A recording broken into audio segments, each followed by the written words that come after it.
Imagine por um momento. Você está casada há 15 anos com alguém que prometeu te amar para sempre. Vocês construíram uma vida juntos, você sacrificou seus sonhos pelos dele, e agora estão esperando o primeiro filho. Mas numa noite que deveria ser de celebração, numa festa luxuosa cercada pela elite da sociedade, você descobre a verdade mais cruel. Seu marido não só tem uma amante, como está disposto a deixar você morrer para salvar ela. Esta é a história de Marina Silva, uma pianista talentosa que trocou os palcos pela promessa de um amor eterno. Uma mulher que aprendeu da forma mais dolorosa possível que às vezes precisamos afundar completamente para descobrir nossa verdadeira força. A noite começou como um conto de fadas perverso. O iate da Fundação Esperança brilhava sob as luzes de São Paulo, navegando pelas águas da represa de Guarapiranga. Era o evento mais aguardado do ano, onde a elite paulistana se reunia para mostrar sua riqueza e fazer negócios disfarçados de caridade. Marina estava ali, vestindo um elegante vestido de seda azul que abraçava suavemente sua barriga de 6 meses. Seus olhos procuravam pelo marido, Eduardo Mendes, o magnata do setor imobiliário que havia conquistado São Paulo inteira com seus empreendimentos. Mas Eduardo não estava ao lado da esposa grávida. Ele estava do outro lado do salão, com o braço possessivamente envolvido na cintura de Camila Rodrigues, sua jovem assessora de marketing. Camila usava um vestido vermelho que parecia ter sido pintado em seu corpo. Ela ria alto demais, jogava o cabelo com muita frequência, enquanto Eduardo sussurrava coisas em seu ouvido que faziam suas bochechas corarem. Cada flash dos fotógrafos parecia enquadrá-los como o casal perfeito, como se a verdadeira esposa fosse invisível. O coração de Marina se contraiu. Ela havia tentado ignorar os rumores, convencer-se de que eram apenas fofocas nascidas da inveja.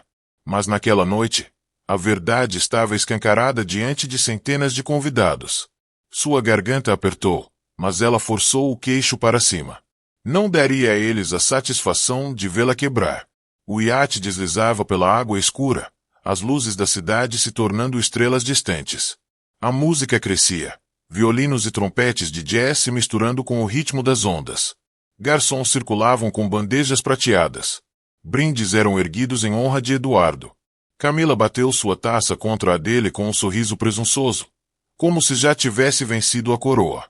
Senhoras e senhores, a voz de Eduardo ecoou pelo convés, amplificada pelo microfone. Esta noite não é apenas sobre riqueza. É sobre visão. É sobre construir futuros. Ele fez uma pausa, apertando a mão de Camila deliberadamente. E é sobre as pessoas que ficam ao nosso lado enquanto perseguimos nossos sonhos. A multidão aplaudiu. Marina sentiu seu peito se esvaziar. Ela era a esposa carregando seu filho, mas o homem pelo qual havia sacrificado sua carreira estava ali publicamente coroando outra mulher como sua parceira. O convés balançou ligeiramente quando as ondas ficaram mais agitadas. Os convidados riram, bêbados demais para notar a mudança brusca no vento. O mar rugiu abaixo, mais escuro que veludo, mais faminto que qualquer segredo sussurrado naquela noite. Marina deu um passo cuidadoso para trás, os saltos de seus sapatos batendo contra a madeira polida. Sua visão se embaçou, fosse pelas lágrimas ou pela tontura súbita da gravidez. Ela se agarrou à grade, desesperada por ar. Foi então que o caos explodiu. Um estralo alto cortou a noite. O som de uma garrafa de champanhe escorregando, espatifando-se contra o convés. Um convidado assustado tropeçou, colidindo com Camila. Ela gritou, seus saltos quebrando contra o chão de madeira. Num borrão de lantejoulas e pânico, ela perdeu o equilíbrio e caiu para trás por cima da grade. A multidão ofegou, mas Marina, já instável, estava muito perto. O movimento súbito a assustou quando outro convidado esbarrou em seu ombro. Seu corpo se inclinou para a frente, e antes que pudesse gritar, ela também estava caindo. Duas mulheres, uma carregando uma criança não nascida, a outra pingando de ambição, mergulharam nas águas escuras da represa. O mundo desacelerou. A música parou. Copos se estilhaçaram no convés enquanto pessoas gritavam. A água gelada engoliu Marina como uma fera impiedosa, sugando o ar de seus pulmões, envolvendo-a em escuridão. Seus braços se debateram, o vestido a puxando para baixo, pesado como correntes. A água salgada queimou sua garganta quando ela lutou por ar. Ela emergiu uma vez, engasgando, agarrando instintivamente sua barriga. Seu grito rasgou a noite. Eduardo! Acima dela, o pânico dominou o convés. Pessoas correram para a grade. Holofotes giraram loucamente, cortando as ondas. E então ela ouviu. Eduardo, seu marido, seu protetor. O homem que havia prometido amá-la na doença e na saúde até que a morte o separasse. Ele estava debruçado sobre a grade em direção a Camila, seus olhos fixos na amante, que se debatia loucamente, gritando por socorro. Sem hesitação, ele tirou o paletó do smoking e saltou. Não em direção à sua esposa, não em direção à mãe de seu filho não nascido, mas em direção a Camila. O oceano rugiu mais alto, como se também entendesse a traição. O mundo de Marina se estilhaçou enquanto ela lutava para se manter à tona. Seus membros ficaram dormentes, cada chute mais fraco que o anterior. Ela tentou gritar novamente, mas a água salgada encheu sua boca. Seu vestido de seda se enroscou em suas pernas, puxando o ar mais fundo. Ela viu flashes, Eduardo envolvendo o braço ao redor de Camila, puxando o ar para cima como um herói de romance. Os convidados aplaudiram aliviados. As câmeras clicaram. A voz de Marina, rouca e desesperada, se afogou sob os aplausos. Ela afundou novamente, o frio cortando seu corpo, o peso da traição mais pesado que o próprio mar. Sua visão escureceu, pensamentos se espalhando. Não o bebê, por favor. Não o bebê. A última coisa que ouviu foi Camila soluçando contra o peito de Eduardo e Eduardo murmurando. Eu te peguei. Você está segura agora. Nem uma palavra para sua esposa. As águas engolaram Marina completamente.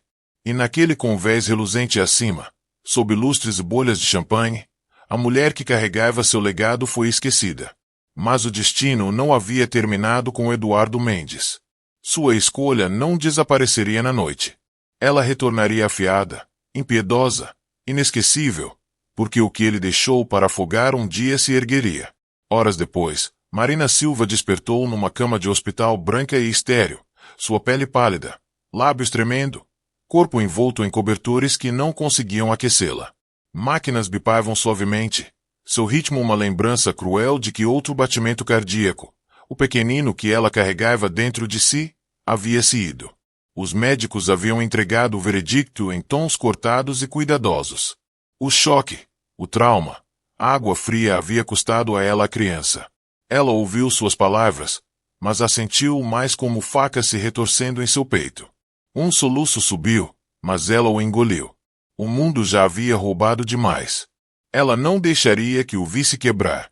Mas por trás daquelas lágrimas silenciosas, estava a história de uma mulher que a maioria das pessoas nunca realmente conheceu. Marina não havia nascido no luxo. Ela cresceu num bairro modesto de Santos, onde jacarandás faziam sombra em calçadas rachadas e cigarras cantavam nos verões úmidos. Seu pai era mecânico. Trabalhava longas horas consertando motores. Sua mãe, professora de piano, enchia a casa com música, mesmo quando as contas se acumulavam no balcão da cozinha. As primeiras memórias de Marina não eram de riqueza, mas de som.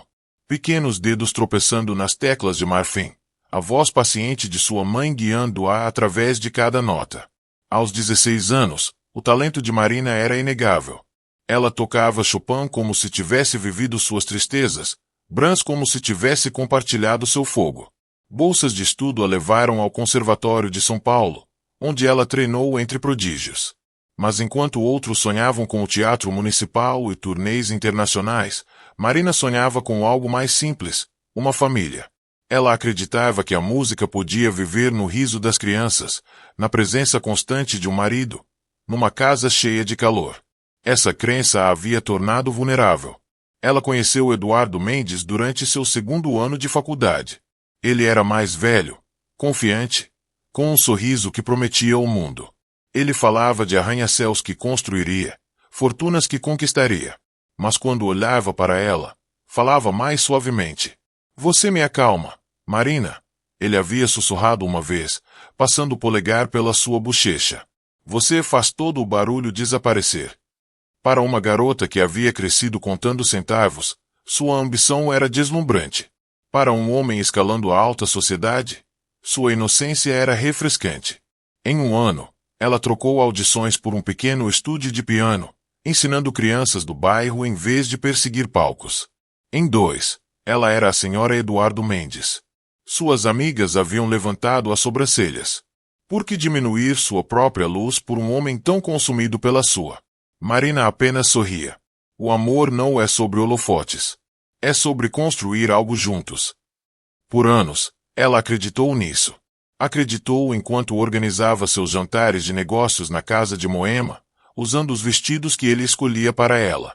Acreditou enquanto deixava seus próprios sonhos em caixas debaixo da cama, partituras amarelando com o tempo. Acreditou toda vez que ele dizia: "O ano que vem será diferente, Marina.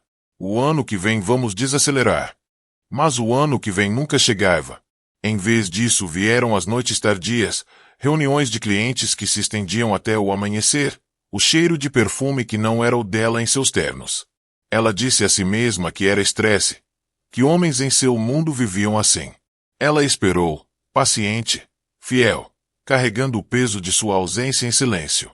E quando o teste mostrou 2 linhas rosas, ela sorriu através das lágrimas, certa de que esta criança o traria de volta para ela. Por um momento, havia trazido. Eduardo beijou sua testa. Prometeu que seriam uma família. Falou de quartos de bebê pintados de azul céu ou lavanda suave. Ela se permitiu ter esperança. Mas a esperança havia se afogado nas águas com ela.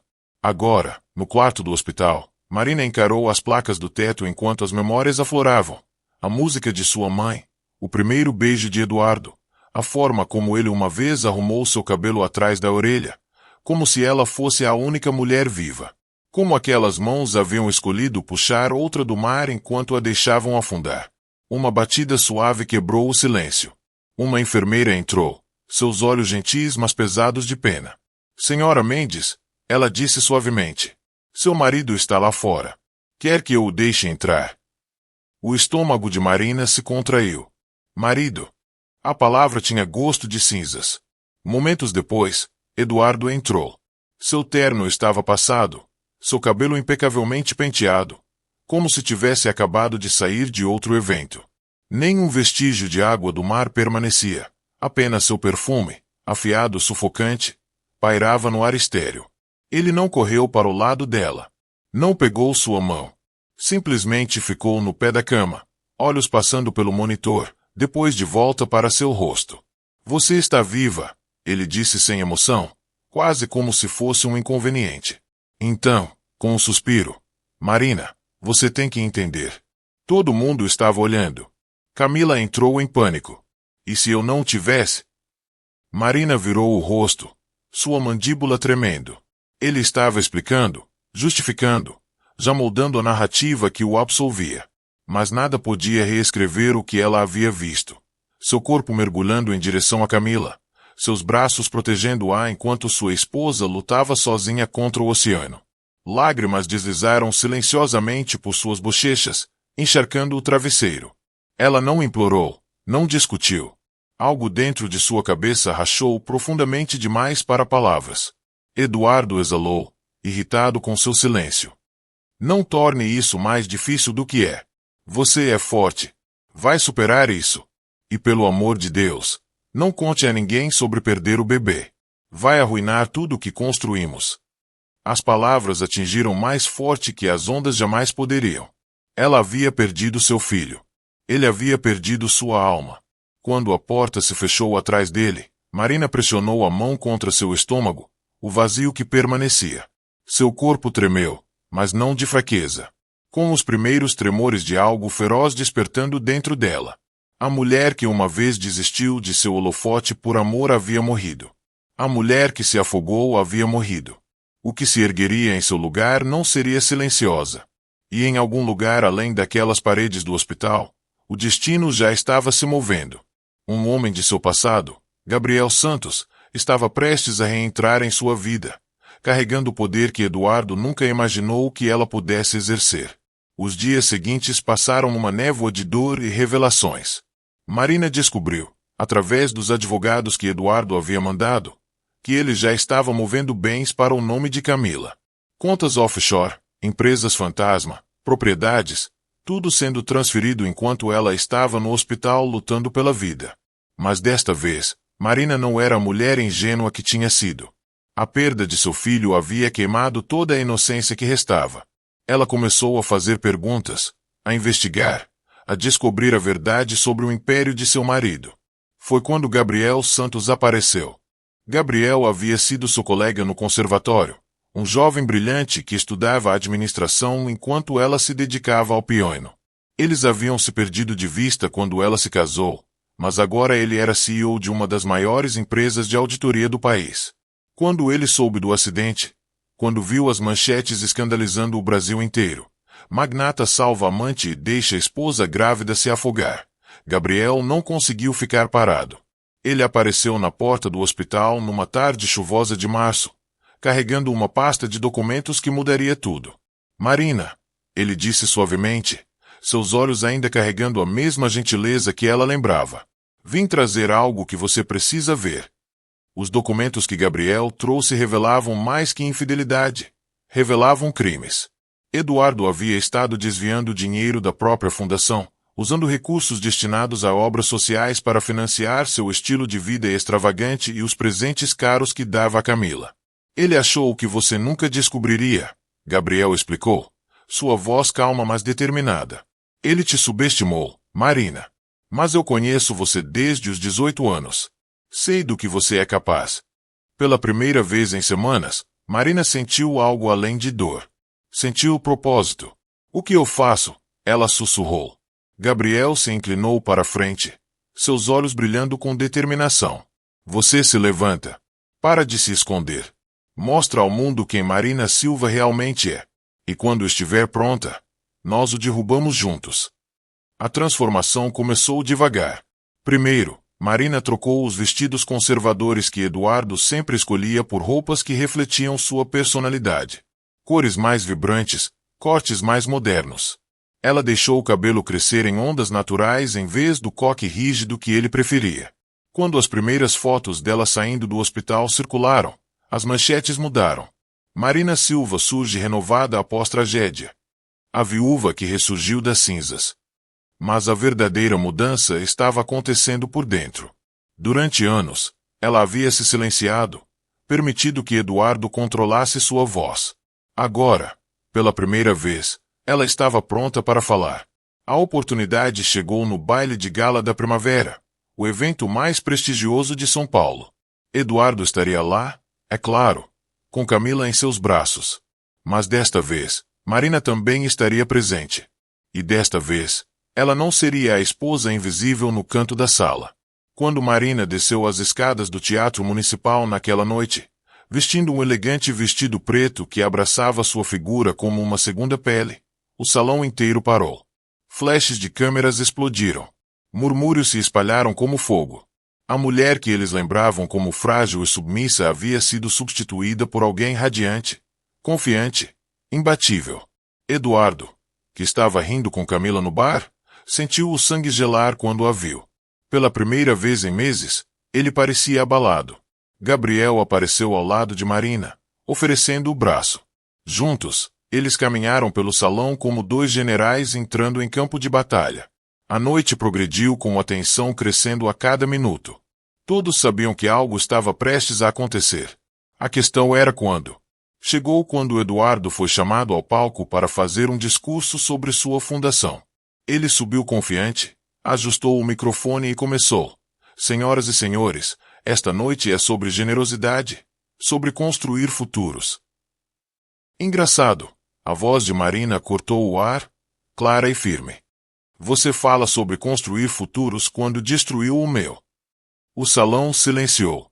Câmeras giraram. Eduardo gelou no palco. Marina.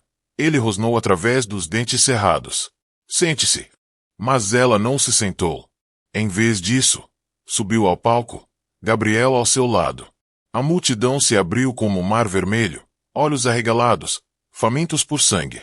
Marina encarou a audiência, sua postura régia, sua voz inabalável. Há meses, Este homem me deixou para morrer enquanto salvava outra mulher.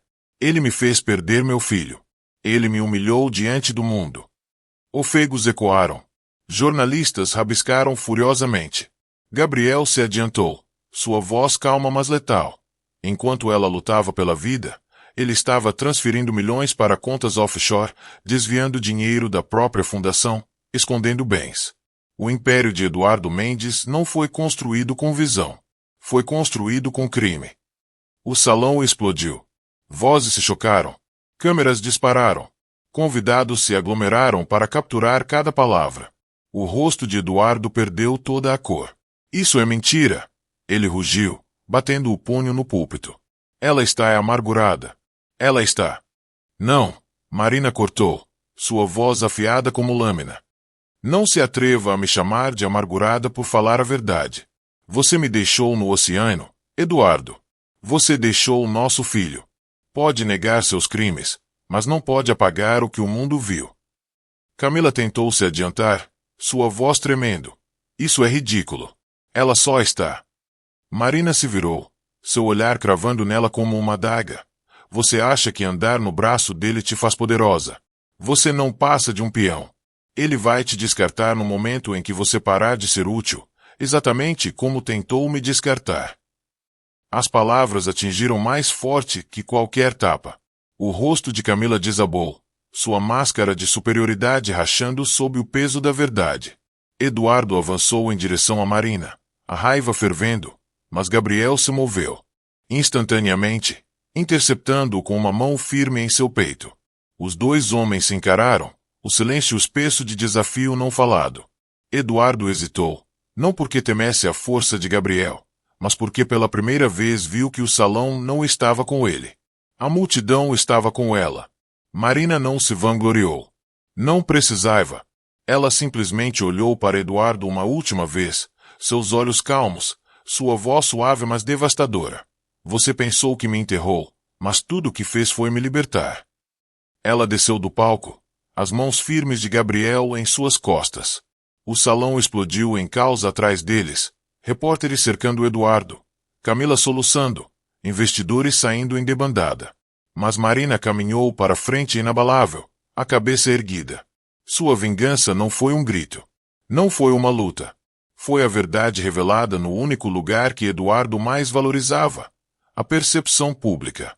E naquele mundo, ele estava acabado. Nos meses seguintes, o império de Eduardo desmoronou completamente. Investigações federais foram abertas. Prisões foram feitas. A Fundação Esperança foi dissolvida e seus bens revertidos para verdadeiras organizações de caridade. Camila, uma vez arrogante em seu holofote roubado, se viu abandonada e destruída. Quando o império de Eduardo ruiu, sua posição de poder evaporou junto. Enquanto isso, Marina floresceu. Com a ajuda de Gabriel, ela fundou a Fundação Recomeçar, dedicada a apoiar mulheres que haviam sido traídas, abandonadas ou silenciadas. Mulheres que precisavam de vozes tão ferozes quanto a dela havia se tornado. A primeira coletiva de imprensa da Fundação foi realizada num salão modesto, não num salão reluzente.